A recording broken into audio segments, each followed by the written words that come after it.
Good morning, Dog Nation. I'm Brandon Adams, and this is DawgNation Daily, the daily podcast for Georgia Bulldogs fans, presented today by Pella Window and Door of Georgia. I'm looking down at my YouTube comment section. I see here that K-Shad says that I don't always get to watch the show live, but I watch every show. This is one of the best going. Keep it up, BA. K-Shad, I don't just read that to be self-serving. I just want to say, first of all, thank you very much for that.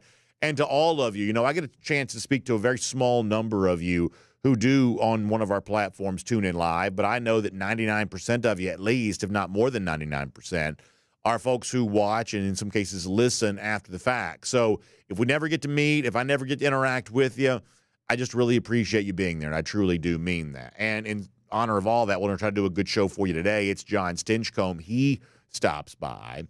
There is a radical change being proposed to college football, a lot of those lately. This one, to some people, might be a little bit more fun. We'll kind of get into that before we're done today. The Diamond Dawgs are red hot, one of the best baseball teams in America.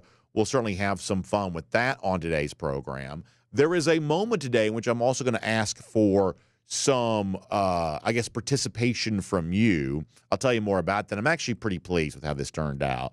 And it kind of ties into some of the news of the weekend as it relates to Georgia football. And off the top, former five-star signee at Georgia recently shed some light on why it was that he chose UGA.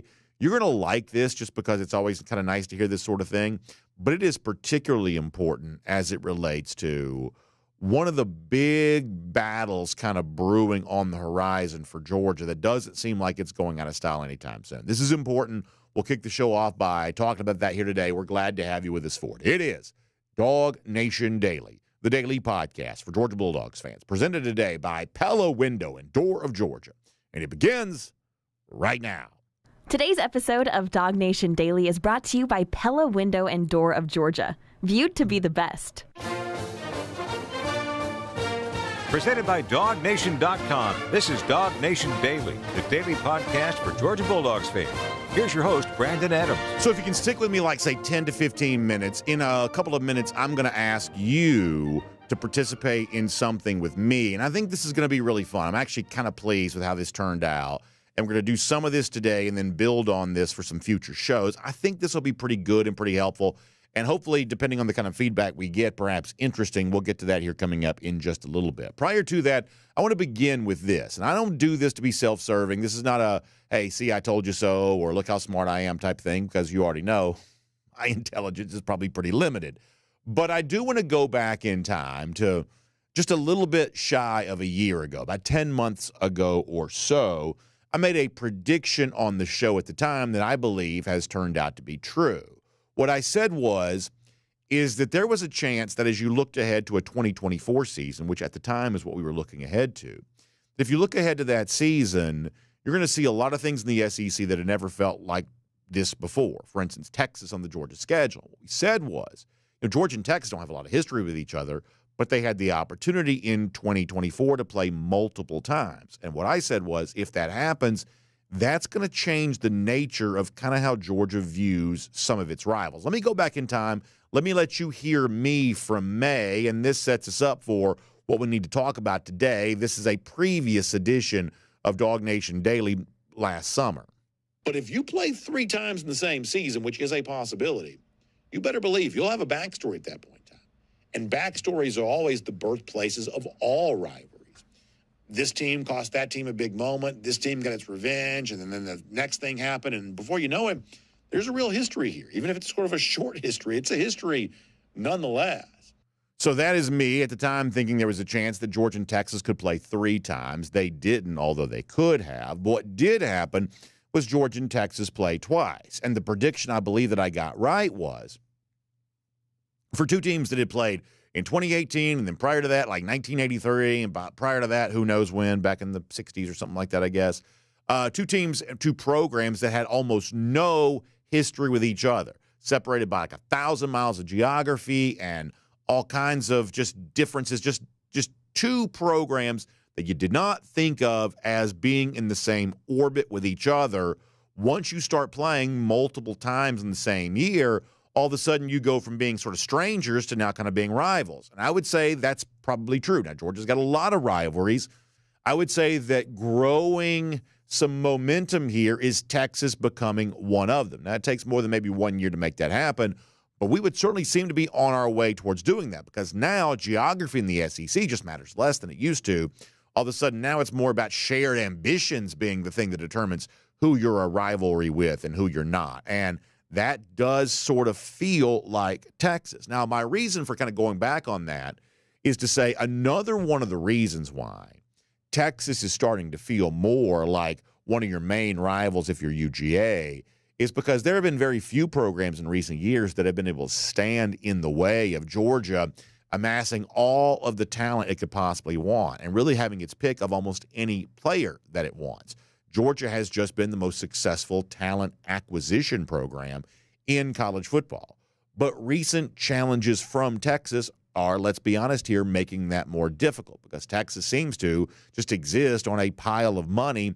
And as the Steve Wiltfong audio clip that we played for you on Friday suggests, there are some recruiting battles that Georgia has lost, as Wiltfong reports it, solely because of money. We can think of Justice Terry going to Texas as a very likely example of that. So Georgia and Texas are becoming more rivals on the field as they play frequently, at least once this year. Perhaps another season in which Georgia plays Texas more than once is a possibility.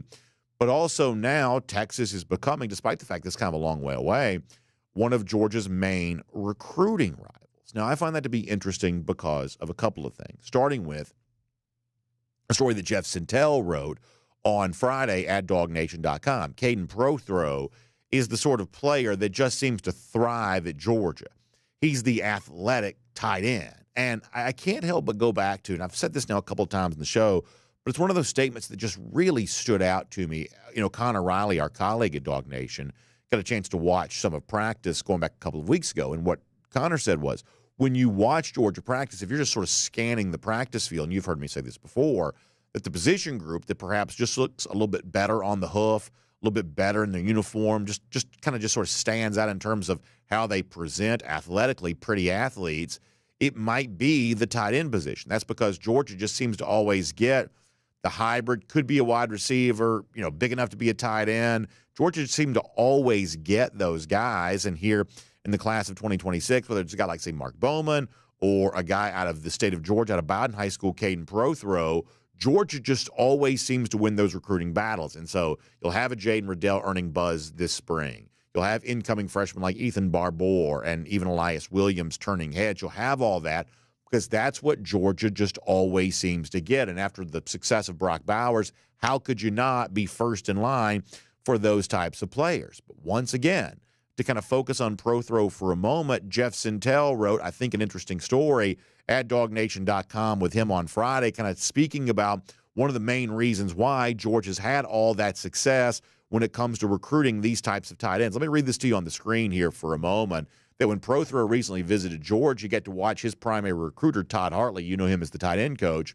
And the quote here from Prothro is, I see that he really loves his tight ends. They make a play. They will come over to him. He'll talk to them about whatever they're doing wrong or whatever. Prothro says he gets the young guys involved, too. They're getting reps. I just feel like he has a good rotation with the tight ends.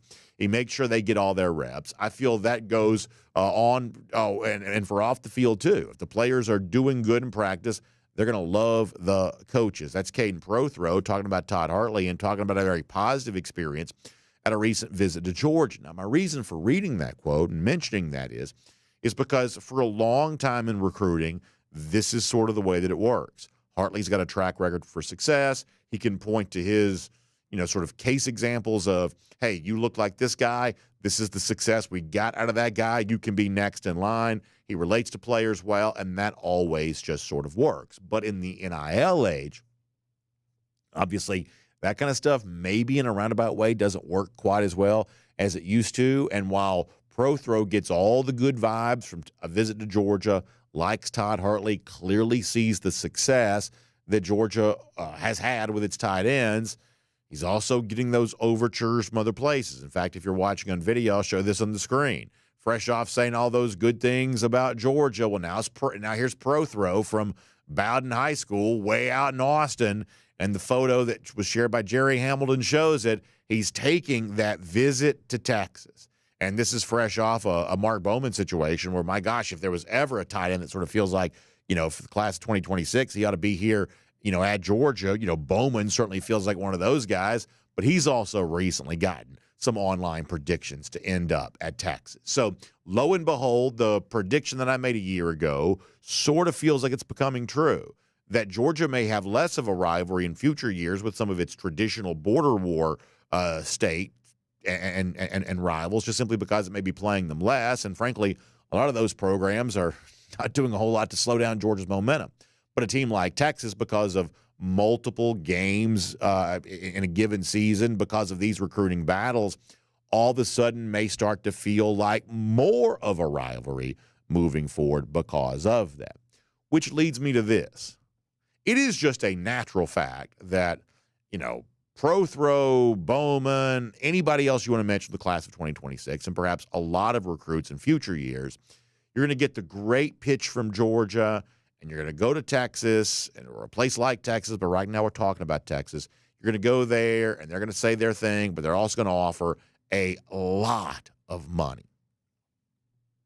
That means, I believe, that in future years, and not to say that Georgia doesn't have its own money to offer, of course, but in future years, I sort of believe that some of the players that Georgia gets from Texas, either the state of Texas or just as a recruiting battle that it takes from the Longhorns, I think some of those players may start to take on a little bit of added prestige among Georgia fans, added value, sort of a special respect, because it's kind of always true. There was a time in which Georgia's main recruiting rival was Alabama.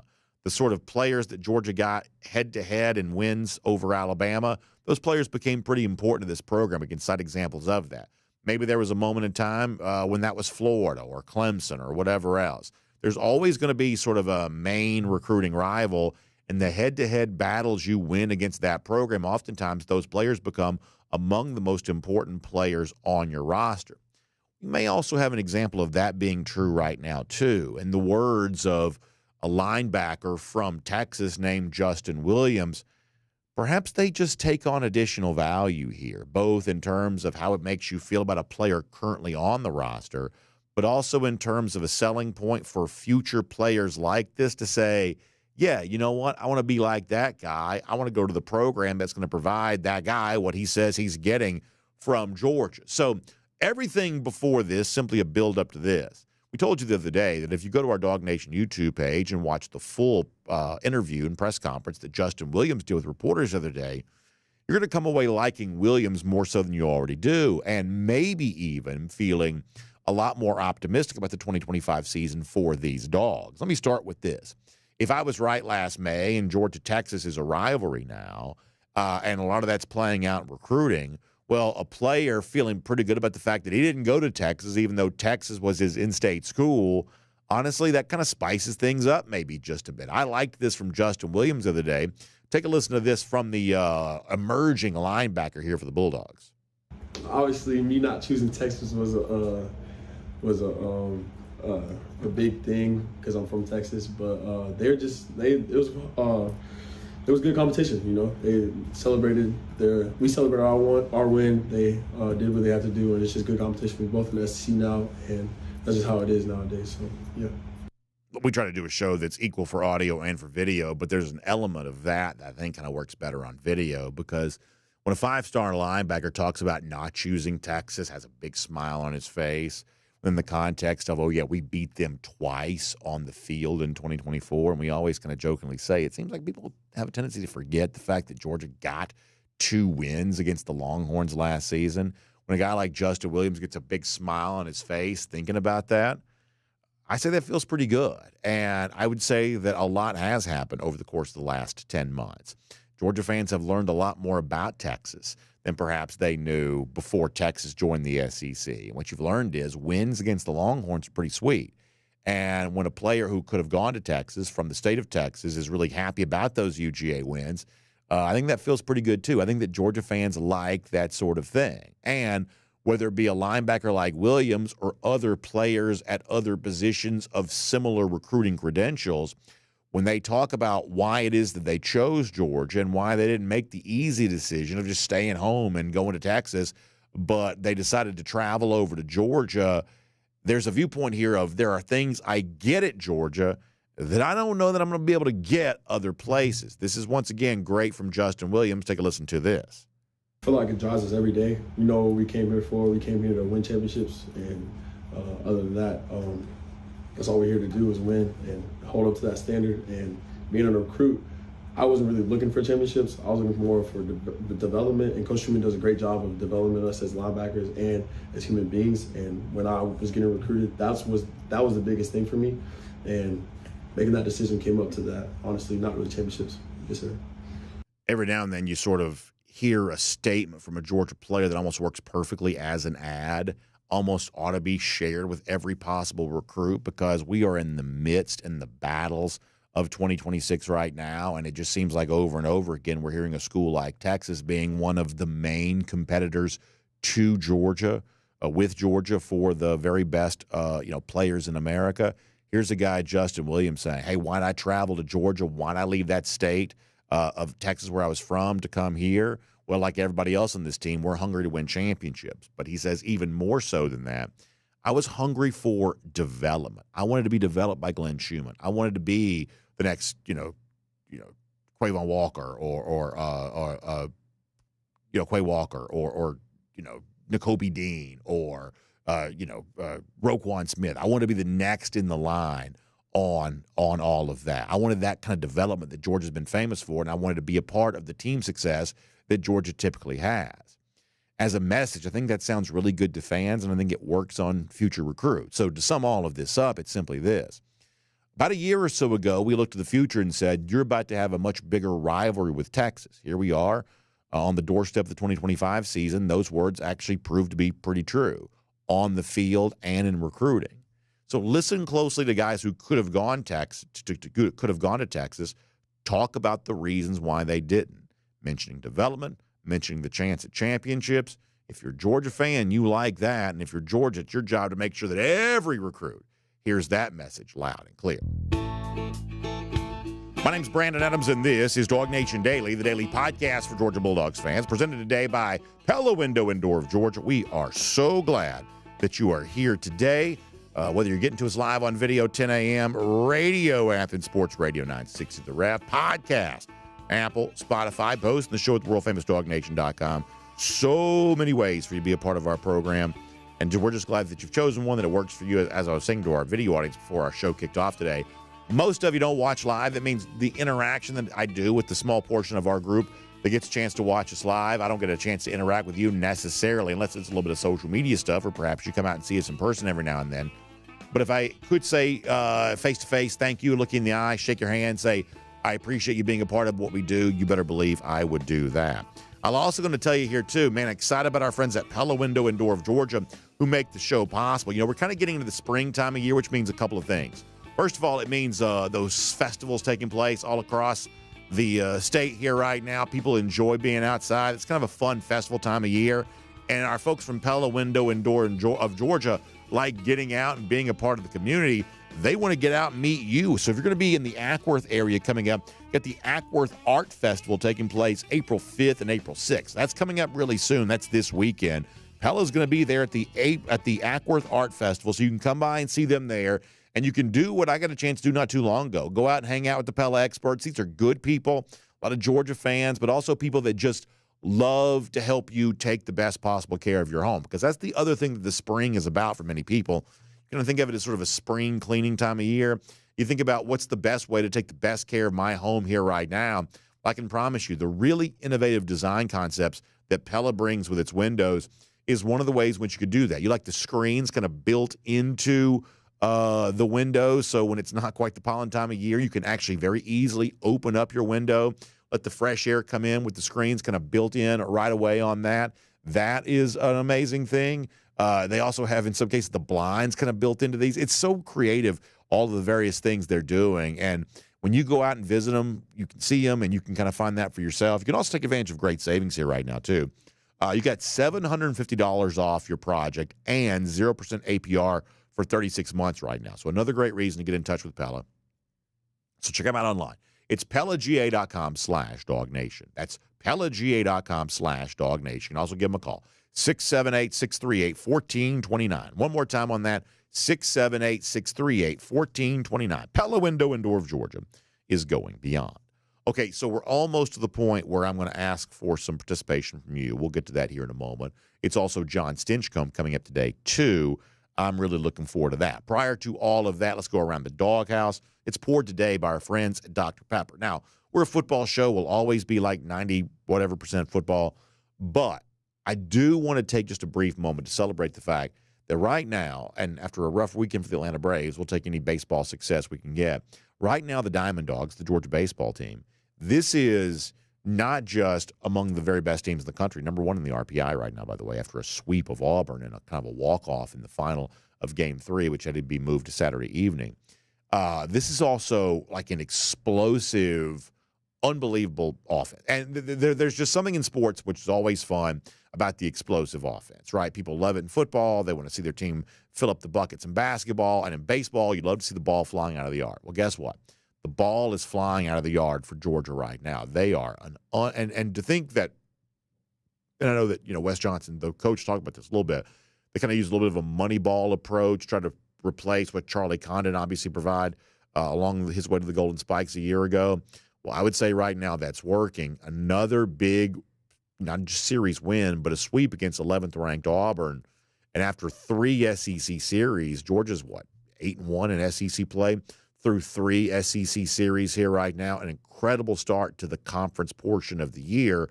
But as Wes Johnson said, listen, great to have that success, but it all can change in a moment's notice. You got to stay humble and hungry in the SEC. This was Johnson after the game on Saturday evening. That means we got 21 of these things left, and you can turn it. This league don't care, man. You better be hooked up and ready to go. They don't care. I mean, you better stay humble. You better work. You better respect the game. Yeah.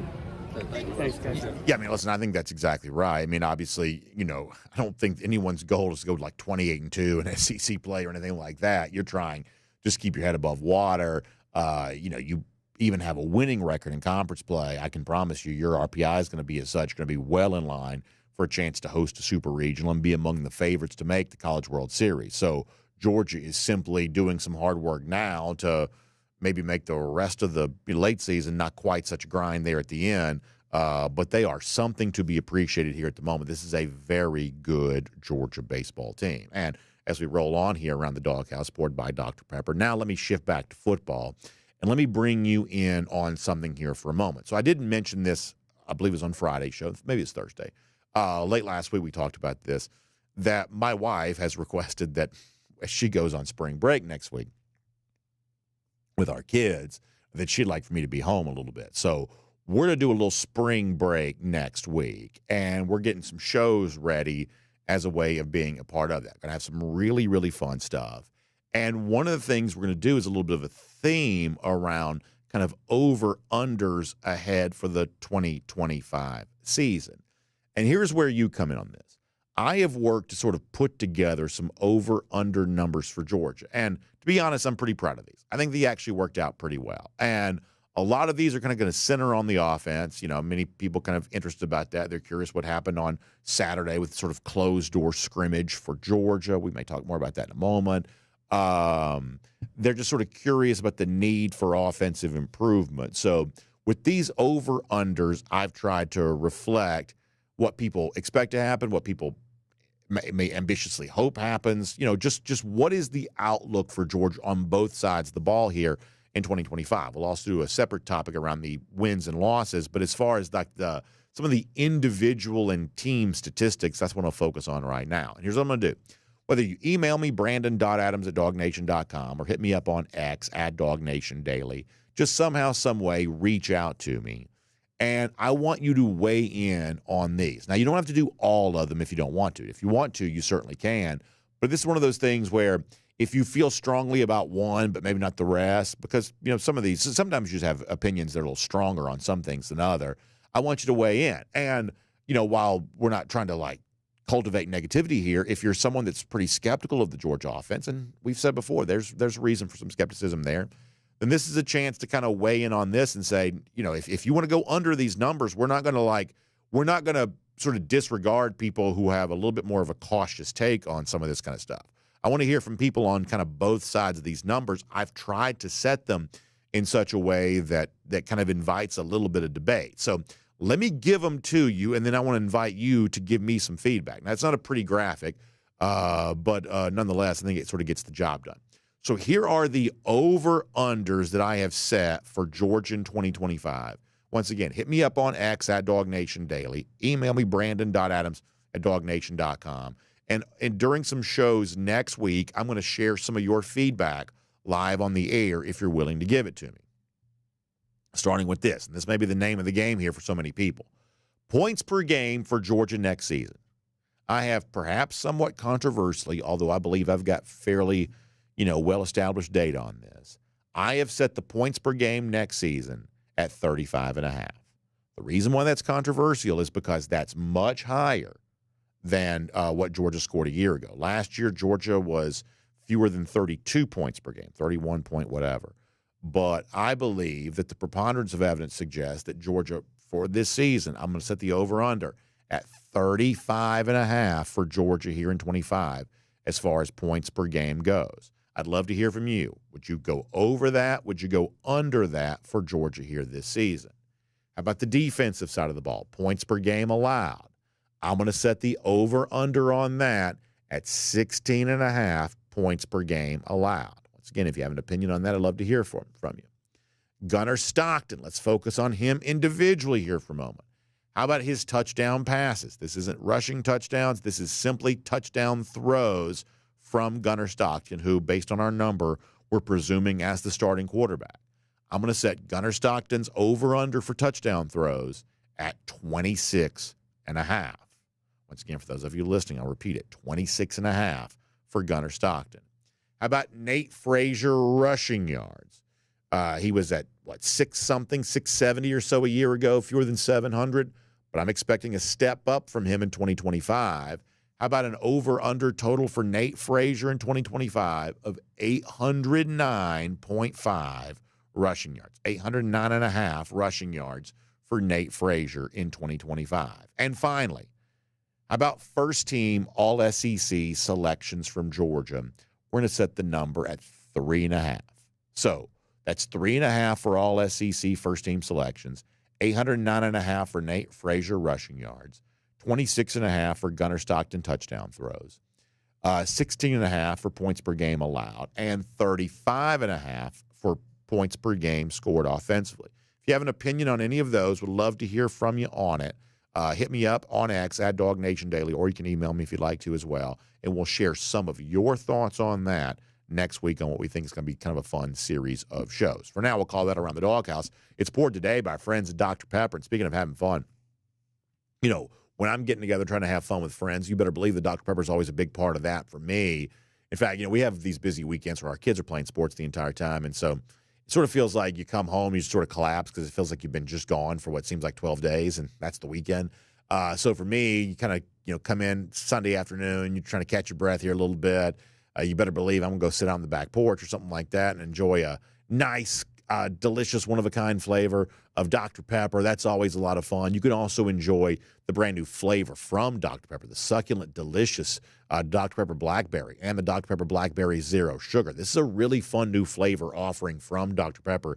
They've been so creative with this stuff in recent years. And if you have not tried this bold, one-of-a-kind flavor, you're going to love that. If you love Dr. Pepper, you're going to love Dr. Pepper Blackberry and Dr. Pepper Blackberry Zero Sugar even more. So as you're at your local Kroger, wherever you're doing your shopping, make sure you pick up some Dr. Pepper Blackberry and Dr. Pepper Blackberry Zero Sugar today. It's also great to have our friends from Dr. Pepper pouring around the DawgHouse for us here on the program today.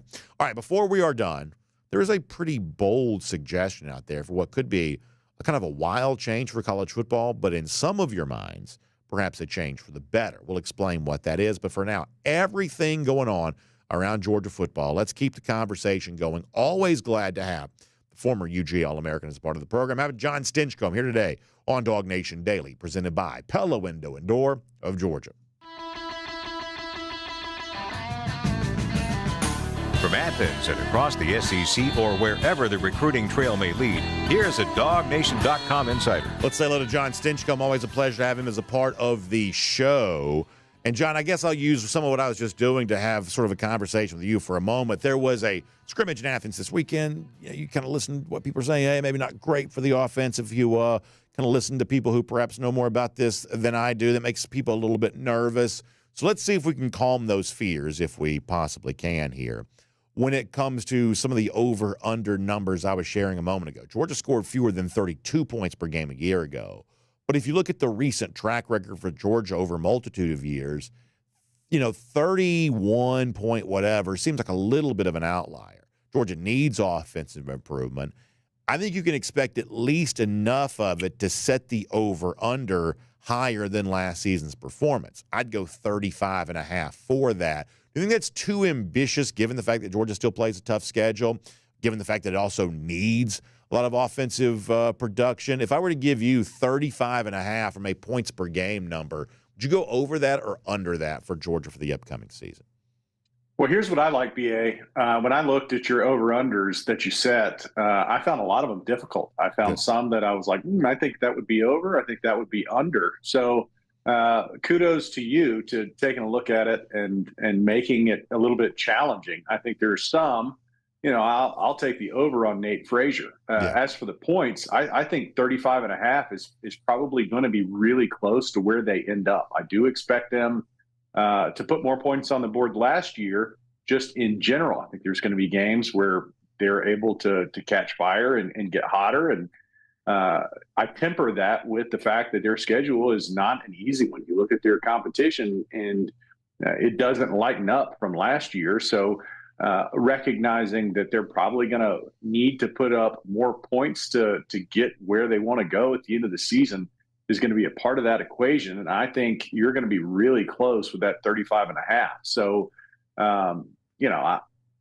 being the optimist that I am, I do think they take a step forward. I do think that with the wide receiver room that they have, that they're able to hit more big plays than what we saw last year. I expect an uptick in just conversion rates just because of we're not going to drop the ball at the same rate that we had this year. And that makes for more sustained drives and more points. So I'm going to take the over there as well.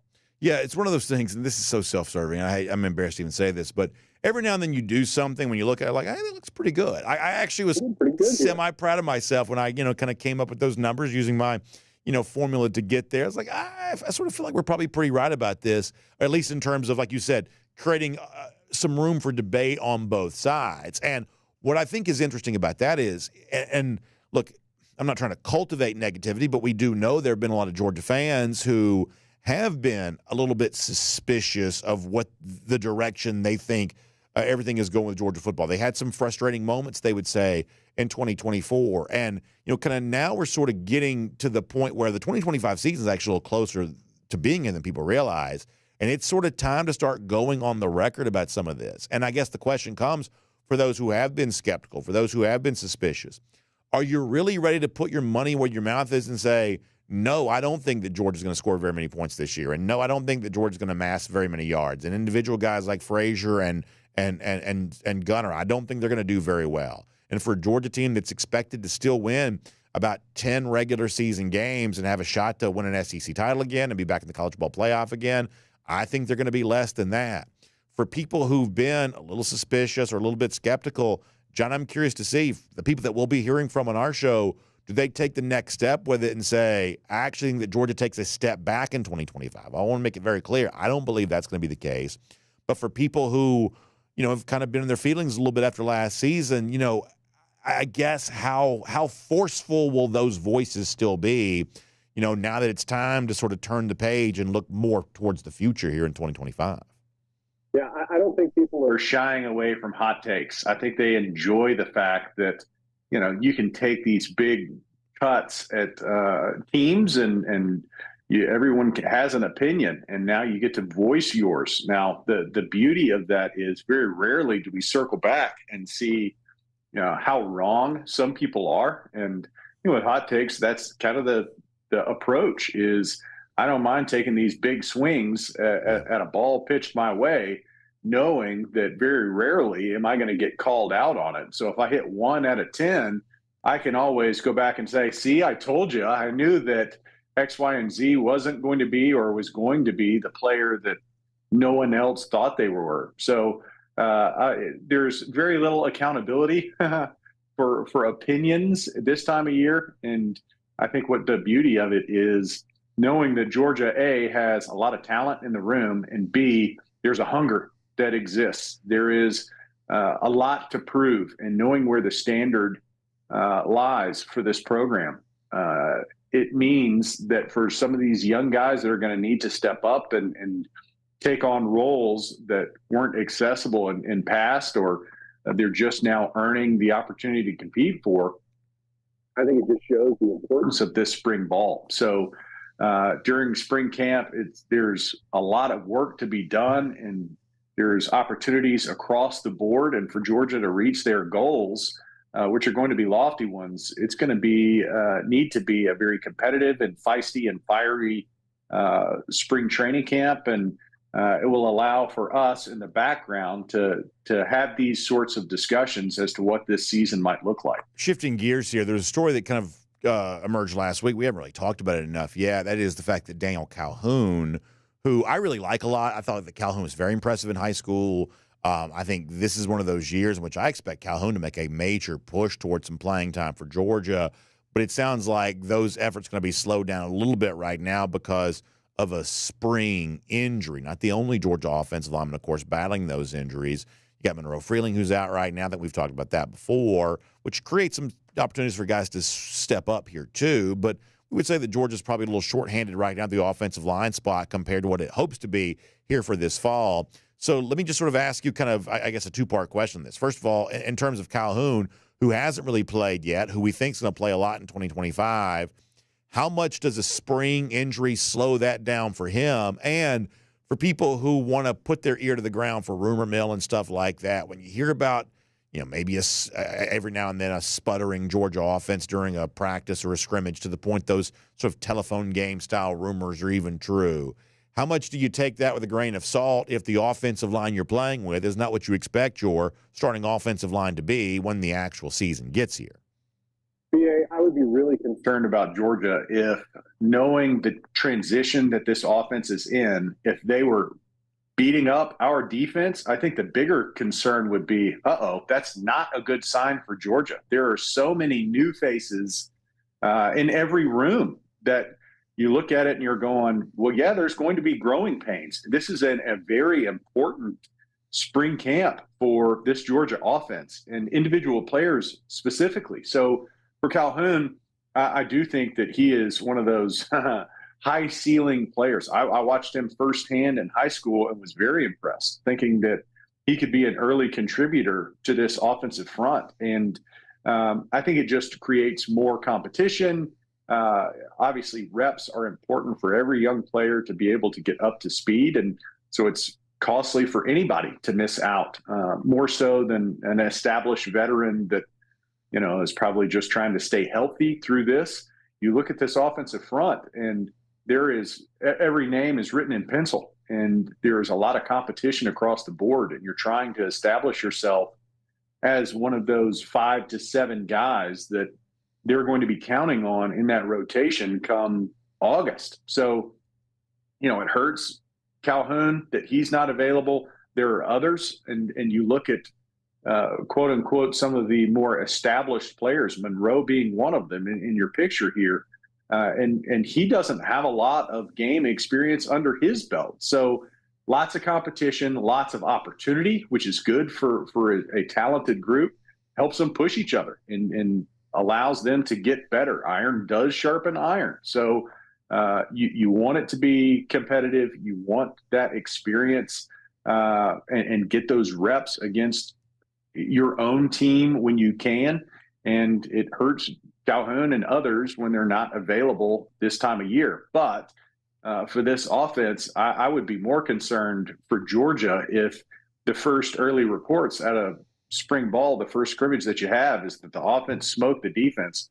I don't think that would be a real great sign. That's an interesting way to look at that. Along the same lines, Calhoun's big guy, very, very large man. And an incoming freshman like Juan Gaston, who seems like he's had a good spring based on the rumor mill, that's also a very big guy. That Georgia probably wants him to be slightly smaller, but a very big guy.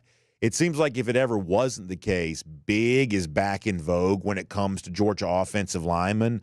Again, possible starter like Calhoun, giant of a man. A guy like Gaston, who's going to compete for some real serious playing time, giant of a man. This is an overly simplistic question, but how much does that overwhelming size really help? Like as a guy who plays the position and knows, hey, it does help to be big, but you also got to be able to move around here too.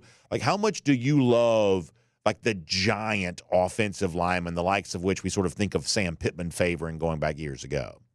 Yeah, and throw John Jackson in it because, he's ahead above everyone else just height-wise. So you've got some really big physical individuals. And I think the challenge there, the upside is some of their wins are going to be dominating. You can see them just shut down players in pass protection and then drive people out of the screen in the run game. And the challenge is just the consistency piece, because when you have those physical outliers in a game full of giants, you see individual plays where you think, man, that is special, that is unique. Not everyone can do that. And that is a great thing.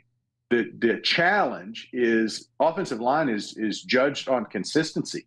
I think Monroe Freeling can attest that, you have an entire game worth, and going back and you watch SEC championship specifically, and you see guys getting run off the ball. Well, nobody really points to those plays. You point to the one or two plays where you get beat and there's a sack and there's a fumble and it changes the game. So that's how the offensive line is judged. Same thing for defensive backs. It's consistency is the key. And you want to be able to get these big physical anomalies in the room and then make sure that they can play at a consistent level, because then you have something that's really special. And that's the challenge for any player is just the consistency. And when you've got guys like Calhoun and Gaston and, just big framed players, that they have a higher ceiling and can do some pretty dominant things. It's just, you want to see that play in and play out with that consistency that defines an offensive line. A year ago, I said that Georgia and Texas, two programs that have very little history against each other, if they start playing multiple times in the same season, before you know it, strangers become rivals because the stakes are really high in these games. I feel like this is a prediction that I've sort of gotten right, in that it's not a geographic rivalry the way that the Deep South's oldest between Georgia-Auburn, two border war type, programs are, even like Georgia-Florida, a lot of shared territory down there in the southeast corner of our state. But I believe it's, competing ambitions which sort of create this rivalry, and we talked about that a little earlier in the show. Do you think Georgia and Texas is a rivalry now?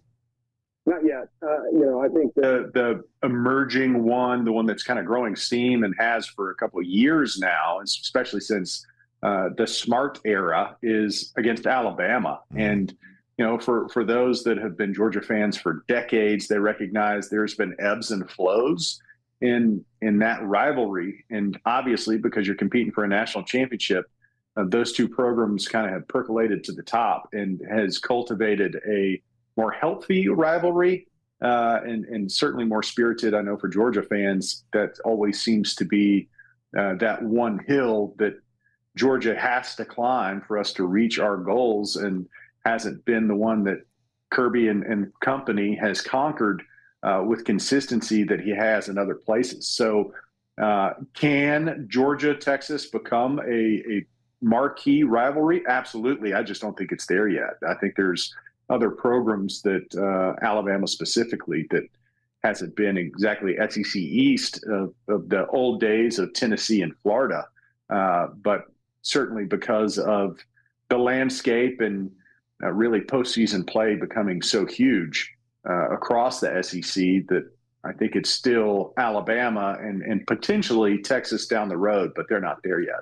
So I think you make a lot of good points. I think it makes a lot of sense. And the sense I get is a lot of Georgia fans probably agree 100% about what you're just saying. Let me push back on one thing, though. I think what you're saying about Georgia-Alabama is spot on. Like, here's how I judge this. I'm a fan. Here's how I judge this. I think of your true rivals as the pain it would cause if they beat you. You know, I mean, you're going to lose somebody. It always kind of hurts to lose. But there are certain teams you're like, boy, if I lose to this team in this spot, there is a sense of anguish from a sporting sense that's associated with that particular loss. And you're right. Alabama coming to Sanford Stadium in September after the lack of success for the most part that Georgia has had other than the biggest game of all. When it comes to that sort of frustration against Alabama, if Alabama were to win again, especially with this team that we're not quite so sure is special on the Alabama side, that would be just a demoralizing loss. But, John, I have to say, though, while that's 100% true, you know, the two games that Georgia's played against Texas, you know, it's like the narrative going into Austin in October was, are you going to really let Texas beat you in your first year in the league? And then in Atlanta in December, are you going to really let Texas win the SEC in its first year in the league? And now for 2025, when they come here in November, it's going to be the thing of, are you going to let Texas win their first trip to Athens? There's this thing of, while there's very little history, you don't have the same, seeming, stakes that you've had with Alabama in the Kirby Smart era. When I think about the anguish of a loss, maybe I'm making too much of it, but it does, at least in my mind right now, feel something close to equal. I appreciate that. I disagree. I would say Alabama, I think for fans, you're going, I would always hate losing to Florida. I hate losing to Tennessee. I hate losing to Auburn, especially depending on which border you are across the state. If you're in the West, obviously Auburn, Alabama, both those burn more than you're in North Georgia, and there's plenty of Tennessee folks that trickle down into our across the state lines, and same holds true for the South side. So those are established rivalries. I think, at best, not even to mention Georgia Tech, who put up much more of a fight than anyone wanted this season, and probably, warranted a lot of deep breaths late in that game, even to go into overtime. I know there's some Tech fans that are still a little bit bitter over that and not upset that they are. But to think that Texas has reached any of those levels, I mean, we just listed 5 teams. Right. You go around the state and you throw in Alabama, which is not a perennial foe that we have. And I think that puts Texas further down that list than what it could be a couple of years from now. Now, because Tennessee has been down and Florida's been down, and candidly, Tech and Auburn, there are 4 perennial foes and rivals. It has kind of created more space, and I think that's what Alabama is certainly filling at this moment, and Texas could potentially down the road. I just don't think they're there yet. Let me ask you one more thing before we let you go. And total confession, I like the kind of the talking season part of the year where we're just, sort of talking about football before we actually get ready for football. But there are a few things that sort of only happen during talking season, at least typically speaking. Years ago, back when there were divisions, the idea, hey, maybe Auburn should be in the SEC East because they're obviously closer to some of the Eastern teams they are the Western teams. That was sort of a talking season only thing that kind of came up during the spring and summer, but never in any kind of other time of the year. Just sort of a made for, talking season type thing going on there. That's kind of what that was. Hopefully we didn't lose John. Okay, we're going to try to get John back. Let me set up the question, then I'll ask John if he can pop back on with us. We just sort of lost him there. We just went right away. Is that one of the things that used to be a thing that you sort of only talked about seems to becoming seemingly more real, which is the notion that you might actually play a game, such as a spring game, against an opponent other than yourself. What we've seen is Colorado and Syracuse tried to do this, and the NCAA told them they couldn't do it.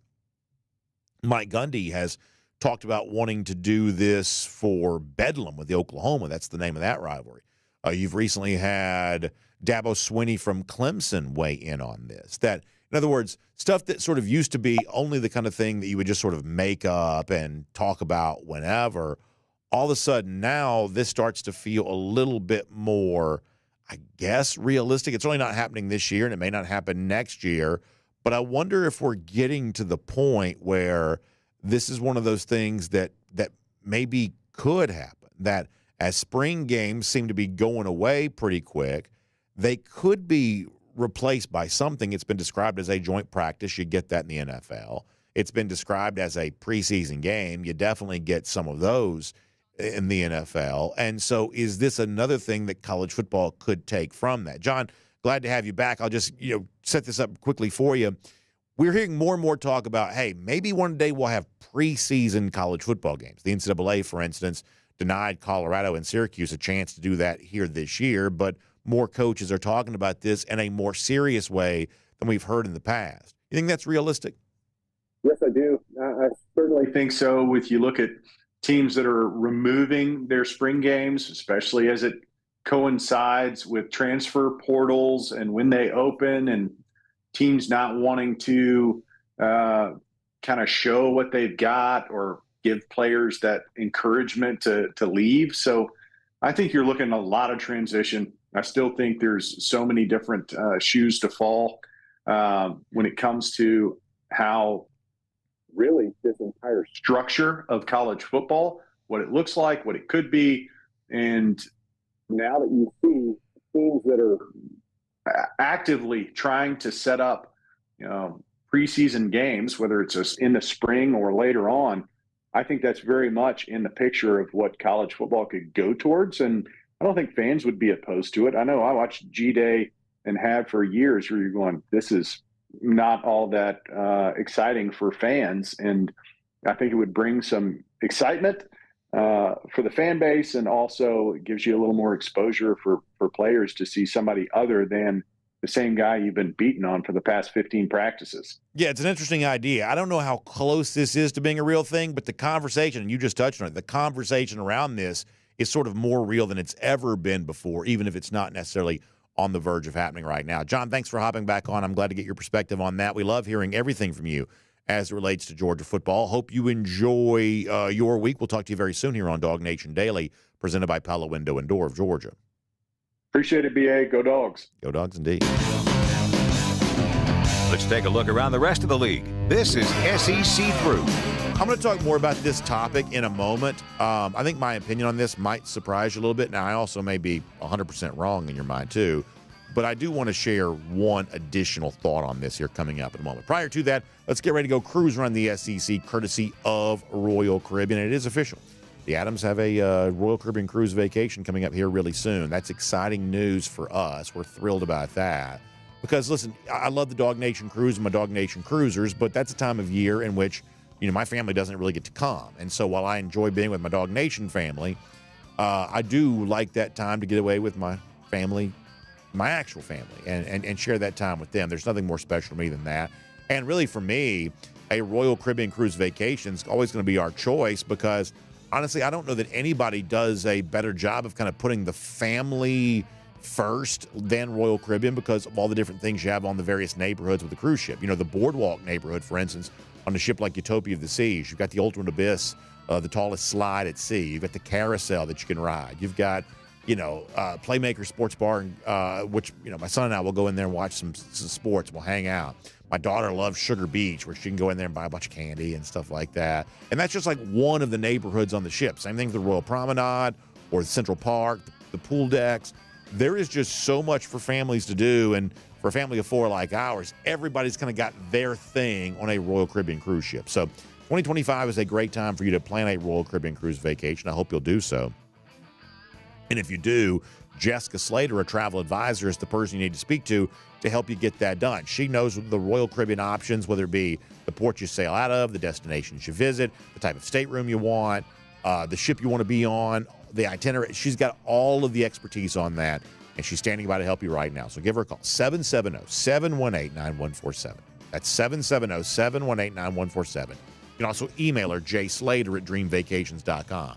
Email her, jslater@dreamvacations.com. That is good stuff. All right, so let's go cruise around the SEC courtesy of Royal Caribbean. So Dabo Swinney becomes the latest to sort of talk about the idea of a college football preseason game. This goes along with, Fran Brown, to his credit, wanted to play Deion Sanders in the spring game for Colorado, the NCAA has now stepped up and said, Colorado-Syracuse, you can't have this game against each other. We don't want you to be able to do that, which the NCAA is the members. So what this is essentially saying is that while, there is chatter among the coaches about this, the actual powers that be, the university presidents, they don't want this as of yet, or they don't feel like the proper compensation is there to kind of give this away.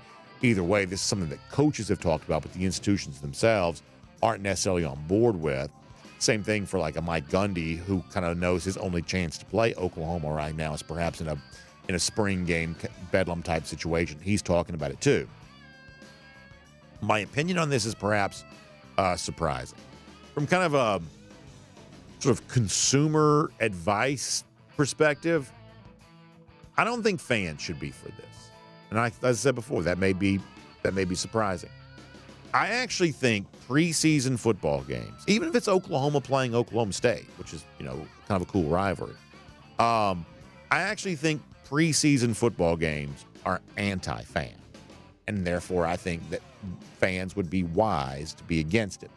Let me give you a couple of reasons. Once again, to go to the NFL. In the NFL, the preseason games are basically a scam. Everybody knows that. The NFL teams force their best fans, their season ticket holders, to pay full freight for the preseason games, which have almost no resale value whatsoever. You're not going to be able to sell those in the open market. They don't have a lot of value. So therefore, they're essentially forcing you to pay retail price for something that has a street value that's basically worthless. It's a scam. And the NFL teams just stick it to their best fans by forcing them to pay for the preseason games. My fear is that in college football, it'll be the same way. The ticket may say it's Colorado versus Syracuse. But honestly, it's not the same level of competition you're going to get during the fall. It's going to be a lot of backups. It would be kind of a three-quarter speed. It's not going to be real football. And so if it's not going to be real football, I would much rather just have the spring game, the inter-squad scrimmage that's obviously not real football, which you can either get in for free or for a very low ticket price. G-Day's only $10. I'd much rather have that than something that's dressed up, pretend to be real football, but much like preseason NFL, so clearly isn't. Here's the other thing. As this becomes maybe a more serious option, we have to consider this.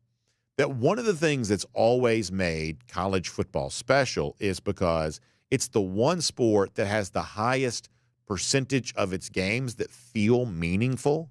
And to perhaps make an overly simplistic statement, the reason why so many college football games feel meaningful is there are so few things in college football that are meaningless. You don't play a lot of meaningless college football games. 82-game NBA season, it feels like most of those games are meaningless. 162-game regular season in Major League Baseball, some of those games become forgettable. Even in the NFL, you have some teams sort of playing out the string at the end of the year, the very best, the very worst teams. Oftentimes that's the case. You don't have a lot of meaningless college football. But if you start proliferating the schedule with a bunch of preseason games, that's just going to be more not quite so meaningful college football, something that's sort of dressed up as the real thing without actually being it. So if this were to become more real, my opinion on this would perhaps be surprising. But if I had my choice as a fan of G-Day at a very low cost or no cost to go watch Georgia play itself, something that's not real football, doesn't really pretend to be, I'd rather have that than Georgia versus Georgia Southern or whoever else, something that's sort of only halfway, is football, but while trying to pretend to be the real thing and perhaps, trying to get, something a little bit more substantial from a ticket cost the way the NFL, oftentimes does. I'd rather have spring football, which is obviously fake, more so than preseason football, which is actually fake while pretending to be real. That would be my opinion on that. Speaking of Deion Sanders, Deion just got a big raise, now being paid among the top 10 coaches in college football. And the Deion story is always interesting to me because in his first year in 2023, Deion was not just the most hyped thing in college football, but perhaps the most overhyped thing in all of sports in recent memory. Was sort of sold as a national championship contender, the Buffaloes were, when they're barely even good enough to make a bowl. And not even that. This was not a good team in 2023, but sold to kind of people outside normal college football fandom as one of the nation's best. It was a very weird scenario. And then just as weird in 2024, all of a sudden there was nowhere near as much Colorado hype. They weren't getting nearly as much attention, and they were actually good. And this past year, Colorado was kind of right there among the 25 best teams in America. They were sort of an outside contender for the college football playoff. And somehow Deion went from being the most overhyped thing of all time to actually being somewhat overlooked. It was a really, really strange phenomenon. Shedeur Sanders was a good quarterback. Travis Hunter was an amazing story. This was a very competitive football team, and Deion does get credit for that, especially with the context, the fact that before he got there, Colorado was a winless team. To think that they are now, competing to be one of the 25 best and one of the handful of Big 12 teams with some shot at making the college football playoff, I think that does point to Deion's coaching. I don't know where it goes from here. Oftentimes, coaches don't take the next step after a big step forward. But I can only imagine Colorado's probably glad to have him, and that compensation would seem to prove that. Then finally, from the world of basketball, we saw a rare thing take place, and perhaps your brackets benefited from it. All 4 number 1 seeds made the Final Four. Duke, very impressive against Alabama. A rough night for the Crimson Tide. Florida rolling in there. Auburn winning its battle against Michigan State. And then Houston. All 4 number 1 seeds advancing. We had been a little skeptical of the Tennessee offense, and ultimately that plagued them. We kind of got that right. Alabama, which, looks really good in the kind of the shootout, up and down the floor type game against a BYU, not quite as comfortable in the style that Duke put forth. Blue Devils get the win. Duke currently the favorite to win the national title. After Auburn began the tournament as the number 1 overall seed, Duke right now actually ranks as the favorite to win it all. So you had the rare thing. It's been a chalky tournament, very few upsets, and now no upsets at all when it comes to who's actually in the Final Four. You have got all 4 number 1 seeds for, I believe, just the second time ever making their way to the Final Four. So, 2008, the only previous time you've had all 4 number 1 seeds make the Final Four. So 2 SEC teams. Ultimately, the SEC has a great showing in the tournament. 2 SEC teams make the Final Four, although for now, Duke is the favorite. We'll make that cruising around the SEC, courtesy of Royal Caribbean. And speaking of the Final Four in the NCAA tournament, it's a great chance for us to do a golden shoe here and give you an update on our golden shoe bracket challenge. So it's kind of anybody's game here right now. Jesse Simmons still up at the top. He's got Houston winning it all. Jeremy Smith right behind him. He's got Duke. I'll give you the rest of the top 10 here right now. All, only separated by about 5 points in total right now. Robbie Rainey's in 3rd. David Dawgs in 4th. Emory Lane also tied for 4th. Stephen England, Wyatt Fielden, Danny Summer, Richard Dees now in the top 10, and Travis Gilday. Those 3, Danny, Richard, and Travis tied for 8th.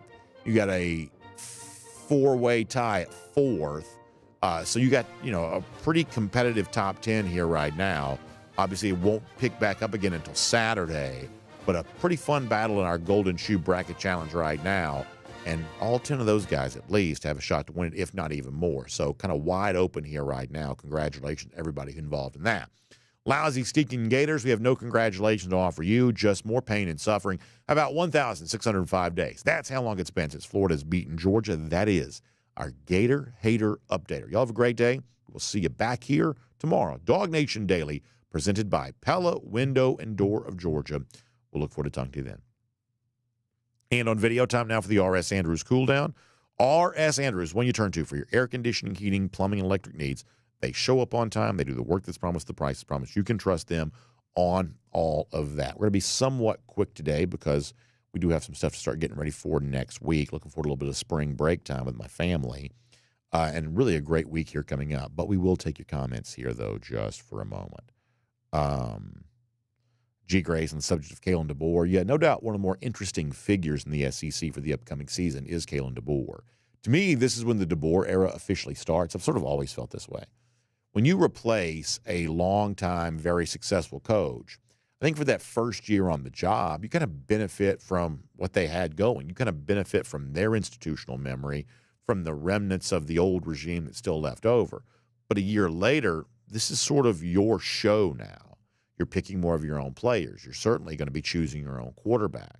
The Saban DNA is just less in that program than it used to be. And listen, I'm not saying that means that DeBoer is going to fail, because a couple of years in Washington, he's pretty successful.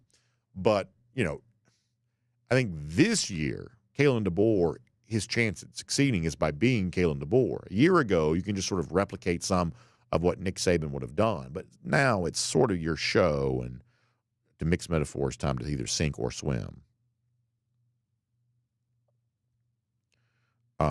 Frederick Meredith says DeBoer's track record suggests he'll succeed at Alabama. Well, certainly he's been successful in previous stops, but it's also important to know that any coach that was hired by Alabama would have been successful at every stop.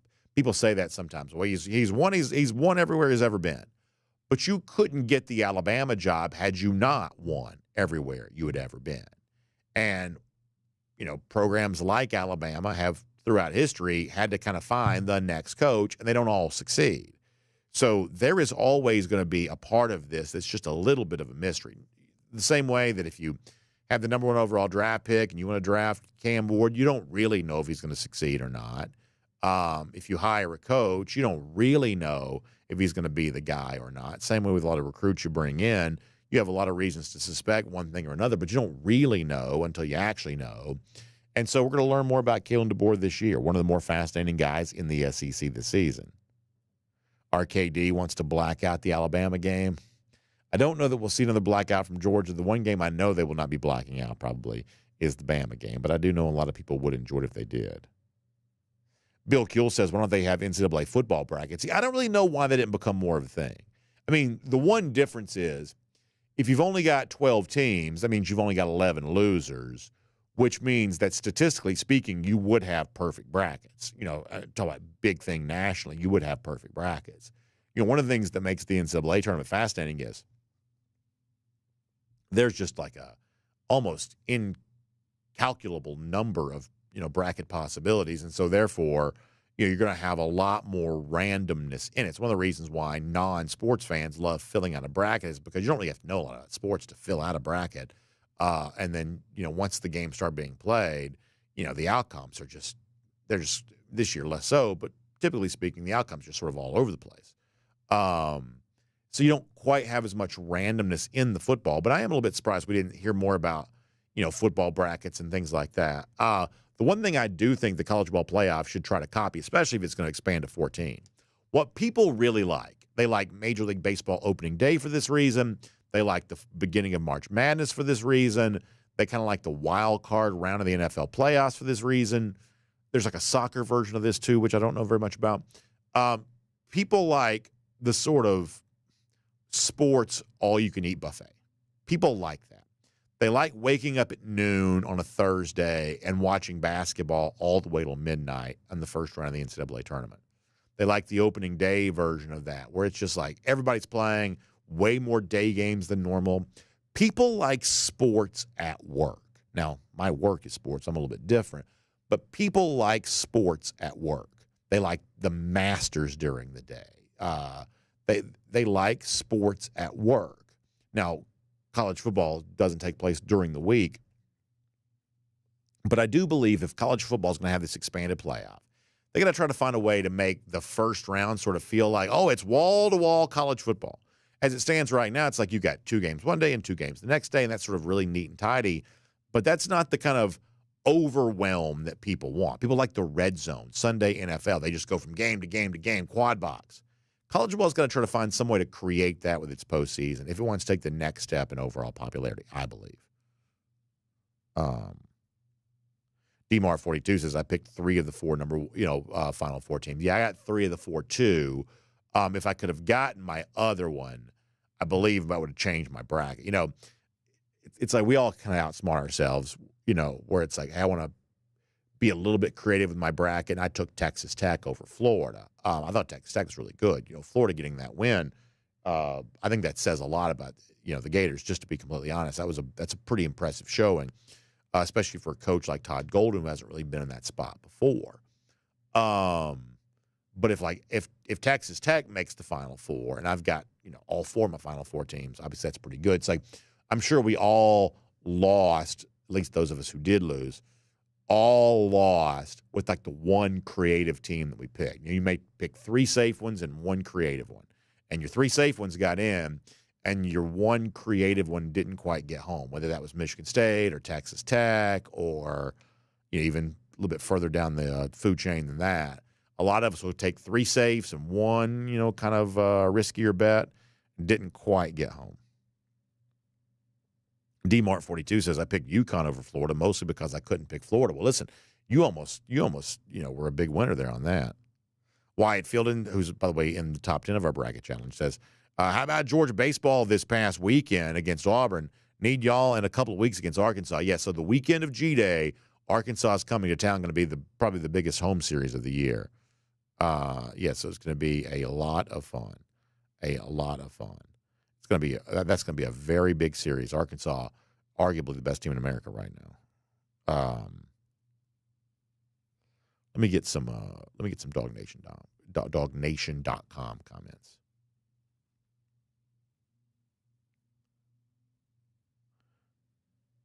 Yeah, Garrison talking on the subject of SEC bias. Yeah, there's a lot of that, unfortunately.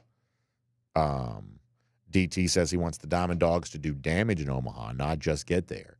Well, as it stands right now, what they've done the last couple of weekends on the mound has been a real step forward. Colton Smith on Friday, Brian Curley going back last weekend. They're finding something on the mound they have not had. UGA Marine pointing out, think about the coaches who had the great record, who got the big job, like Scott Frost goes from UCF, where he won a national championship, allegedly, to Nebraska. Doesn't quite work out. You don't get the big job unless you have the sterling resume.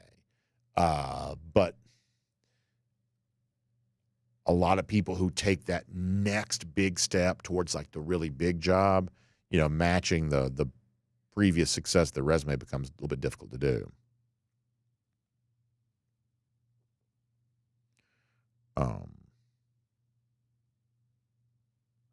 Brandy Hall says, who do you have win the national title? I still have Auburn. Auburn's my national champion. They have not really played like it. Somebody suggested, I heard this the other day, and I have no idea if this is true. It probably sounds like an excuse, that the weight of being the favorite for as long as they were. I mean, at one point in time, they were the overwhelming favorite to win it all. Janai Broome was the favorite to win the Player of the Year. Like, they just had this weight of expectation on them that it's made them appear a little joyless. Now, I thought against and I'll be completely honest, I don't try to be something I'm not. I watch a lot of sports, get a chance to be in front of my TV as much as I possibly can. I did not see much basketball this weekend. We're just kind of in that time where my son's playing baseball pretty much the entire weekend. I did not see much basketball. So I was kind of getting bits and pieces of the stuff this weekend. And it certainly seemed like Auburn came to life a little bit during Michigan. During the game against Michigan. It seemed like they fed off that crowd, and they were kind of humming pretty good there for a little while. But to the critics who've kind of said they look like a little bit of a joyless basketball team, like the weight of a lot of this is kind of getting to them, maybe that's the case. There's also just a chance that Duke is really good. I'll steal somebody else's opinion. I forgot who I heard say this. But, a couple of years ago with the freshman Zion Williamson, Duke was supposed to be, this unstoppable juggernaut, and they went out early. I think it was they lost in round 2 of the NCAA tournament that year, if memory serves. Well, this Duke team with, Cooper Flagg is what that Zion team was perhaps supposed to be. We've had all kinds of issues. We've had all kinds of issues in the studio today. It's a rough one for the studio. The Zion team and what maybe Zion himself is supposed to be, this is kind of what Cooper Flagg is turning into. Randy Hall says, well, how about an update on Branson and Roderick Robinson? By the way, there's a shout-out to Brady Pest Management. We might want to take – I don't know. Maybe we can't control that from back there, but all right, yeah. We're going to get off the air anyway in a minute. Yeah, there you go. We'll just finish over here. We're going to get ready to get off the air. But the other day, Kirby Smart said that both Branson and Robinson are kind of working out, but they're not really going through practice very much here right now. They're not doing a ton of that here right now. So it seems like they're still kind of working on that. Let me get a few Facebook comments, and I appreciate our good friend Kaylee Manziel helping us all this here today. It's been a rough day for the studio. So we got here this morning, and I'm going to shout out, Kaylee and Kamal, who's working with us today. So they do a great job of, like, we got in here today, and we're about to leave the studio, so I guess maybe it's just time for it to fall apart. But, like, none of the lights were working. I guess the power went out or something like that. So, we have all these, like, lights in here, things like that to sort of make everything look bright. I don't like a dark-looking show. We want a nice, bright, cheery-looking show. Lights were all messed up. They worked hard on that. We had, a couple of issues, like, during the show, and then the screen behind us went away. This is how we get paid, so we've got to make sure the screens look the way they're supposed to be. So a little bit of a rough one on that front here today. We'll blame it on the power outage. I guess there was one of those here this weekend. All right, let me do a couple of Facebook comments, and then we'll get ready to roll here today. By the way, Richard Dees is also in our top 10, says, can you guarantee me a player with 1,000 yards and three-headed monster from the running back room in 2025? Who will it be? Well, I've said before, I do believe that Nate Frazier goes over 1,000 yards this year. I'm very high on Frazier, maybe more so than I should be. Yeah, I don't want to certainly overhype anybody. I want to be fair to them, but I do think there's a chance he could be really good.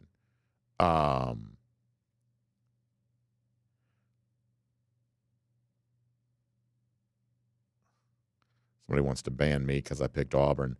Yeah, so we've said this before, that when it comes to our picks, and I don't take myself too seriously. After all these years, y'all know that's true. I don't take myself too seriously. But when it comes to doing the show, I feel like the only way to do the show effectively is to try to get your picks right. In other words, the show, I think, would be boring if I came on here every day and said, hey, Georgia's going to win every game, and every team you hate, they're going to lose every game. A, that's incorrect because the truth is never 100% of what you want it to be. And B, the only way to have some sort of mystery and intrigue to the content and what we might say and do is try to get your picks right. So football picks during the season, if I think the bad guys are going to win, I have to acknowledge that. Florida's not going to lose every game. Auburn's not going to lose every game.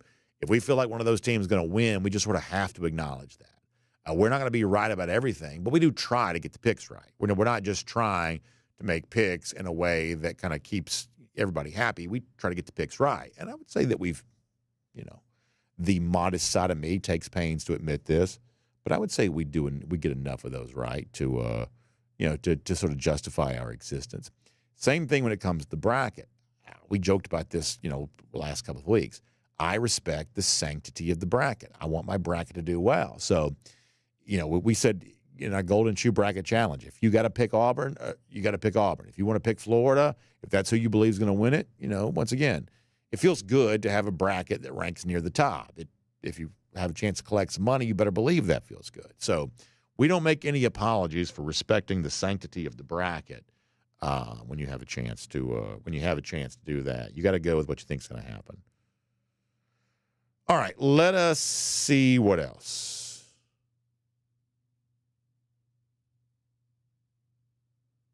A lot of folks hanging in here.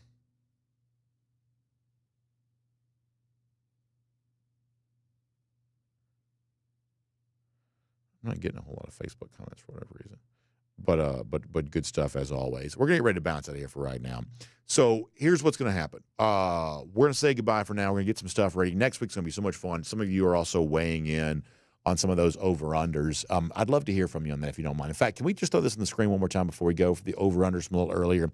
If you want to be in on this, I'd love to get your opinions because I think your opinions are really valuable. John said the numbers were pretty good. I sort of felt pretty good about that there as well. How about points per game for 2025, 35.5. Points per game allowed, 16.5.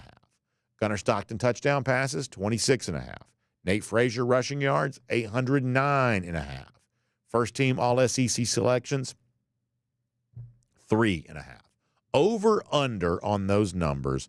Weigh in on that, and you may hear your name mentioned on a show next week. We're going to have a good time with that.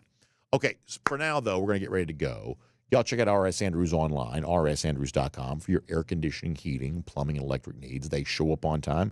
They do the work that's promised, the price is promised. You can trust them on all of that, including as we got warm weather about to be here, getting close to spring break and Easter and all that kind of stuff. That means warm weather as that is taking place. Make sure you check out our friends at RS Andrews to get your air conditioning unit working the way that it should to keep you cool and comfortable all spring and summer long. Find them online at rsandrews.com. That is rsandrews.com. All right, y'all have a great day. I'll see you back here tomorrow. DawgNation Daily, presented by Pella Window and Door of Georgia. We'll look forward to talking to you then.